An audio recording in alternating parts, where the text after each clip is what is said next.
ఉమ్మడి నల్గొండ జిల్లాలో సాగు పనులు మొదలయ్యాయి. మరికొద్ది రోజుల్లో నైరుతి రుతుపవనాలు రాష్ట్రంలోకి ప్రవేశించనున్నాయి. దీంతో దుక్కులు దున్ని రైతులు సాగుకు సిద్దమవుతున్నారు. వానలు పడగానే రోహిణి కార్తెలో విత్తనాలు వేసేందుకు సమాయత్తమవుతున్నారు. వ్యవసాయ అధికారులు సాగుకు సరిపడా విత్తనాలు, ఎరువులు అందుబాటులో ఉంచినట్లు చెబుతున్నారు.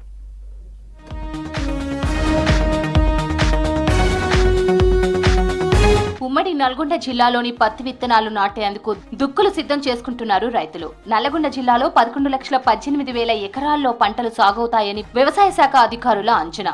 5,68,000 ఎకరాల్లో పత్తి, 5,84,000 ఎకరాల్లో వరి, 3,900 ఎకరాల్లో కందులు, 1,500 ఎకరాల్లో పప్పు దినుసులు సాగవుతాయని భావిస్తున్నారు.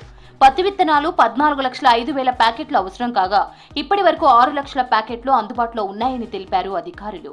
వరి విత్తనాలు 1,22,000 క్వింటాలు అవసరం కాగా సగానికి పైగా అందుబాటులో ఉన్నట్లు వెల్లడించారు. యూరియా, DAP సహా అవసరమైన కాంప్లెక్స్ ఎరువులు అందుబాటులో ఉన్నట్లు తెలిపారు అధికారులు. సూర్యాపేట జిల్లాలో 5,99,000 ఎకరాల్లో పలు రకాల పంటలు సాగవుతాయని అధికారులు అంచనా వేస్తున్నారు. 4.6 లక్షల ఎకరాల్లో వరి, 90,000 ఎకరాల్లో పత్తి, 3,000 ఎకరాల్లో పప్పు దినుసులు సాగుతాయని అధికారులు తెలిపారు. ఇప్పటికే సరిపడా విత్తనాలు అందుబాటులో ఉంచినట్లు చెప్పారు. సరిపడా పచ్చిరొట్ట విత్తనాలు కూడా అందుబాటులో ఉన్నట్లు తెలిపారు. అటు యాదాద్రి భువనగిరి జిల్లాలో 4,05,000 ఎకరాల్లో పంటలు సాగవుతాయని తెలిపారు అధికారులు. 2,85,000 ఎకరాల్లో వరి, 1,35,000 ఎకరాల్లో పత్తి, 8,500 ఎకరాల్లో పప్పు దినుసులు సాగవుతాయని వెల్లడించారు. ఈ సీజన్లో 80,000 మెట్రిక్ టన్నుల ఎరువులను అందుబాటులో ఉంచనున్నట్లు తెలిపారు.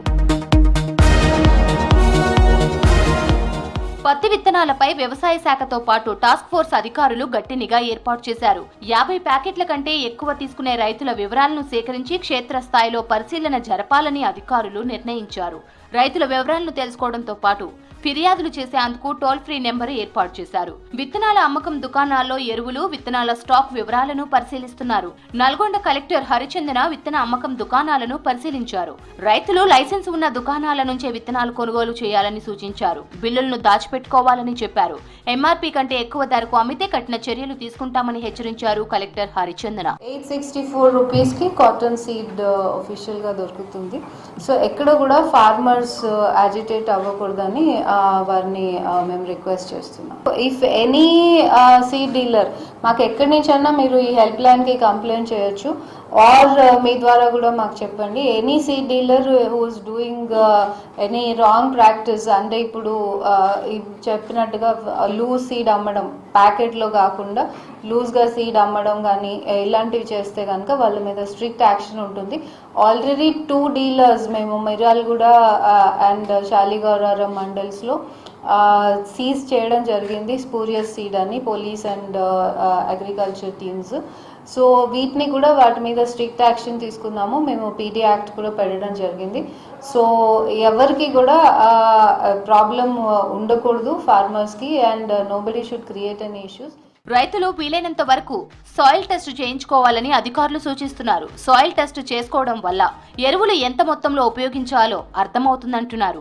అనవసర ఎరువుల ఖర్చు కూడా తగ్గించుకునే అవకాశం ఉందంటున్నారు. పచ్చిరొట్ట విత్తనాలు కూడా వాతావరణం కాస్త కూలయ్యాక వేసుకోవడం మంచిదని సూచిస్తున్నారు వ్యవసాయ శాఖ అధికారులు.